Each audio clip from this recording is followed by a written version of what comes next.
ഓരോ കാര്യങ്ങൾ പറയുന്ന സമയത്ത് ചെയ്തു വെക്കുന്നില്ല. ലക്ഷ്മി, ലക്ഷ്മി, ലക്ഷ്മി,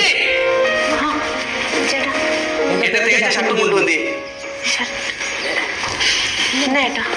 നിന്നോട് ഇവിടെ കൊണ്ടുവെക്കണമെന്നാണ് ഞാൻ പറഞ്ഞിട്ടുള്ളത്. ഞാൻ കുളിച്ചിട്ട് വന്ന ഷർട്ടും കൊണ്ടുവന്നാണ് ഇടുന്നത്. ഞാൻ അങ്ങോട്ട് കൊണ്ടുവരാൻ തുടങ്ങിയപ്പോഴാ പാല് തലച്ചു കൂടിയത്. ഞാൻ പിന്നെ അടുക്കളയിലോട്ട് പോയി. ഇപ്പൊ കൊണ്ടുവച്ചേക്കാം. ഇത് ഞാൻ നേരത്തെ പറഞ്ഞ കാര്യം ഇപ്പൊ പറഞ്ഞല്ലോ. എന്റെ ചെരുപ്പ് തുടച്ചു വെച്ചോ. മറന്നുപോയി. നീ പിന്നെ എന്തുവാണ് നീ ഓർക്കുന്നത്? ഞാനിപ്പോ ചെയ്ത് വെച്ചേക്കാം. ഞാനൊരു കാര്യം പറയാം. ഓരോ കാര്യങ്ങളും ചെയ്യേണ്ട ആ സമയത്ത് വേണം ചെയ്യാൻ. അല്ല സമയത്തുള്ള ഓരോ കാര്യങ്ങളും ചെയ്യേണ്ടത്. കേട്ടല്ലോ? ഇങ്ങോട്ട് കൊണ്ടുപോ.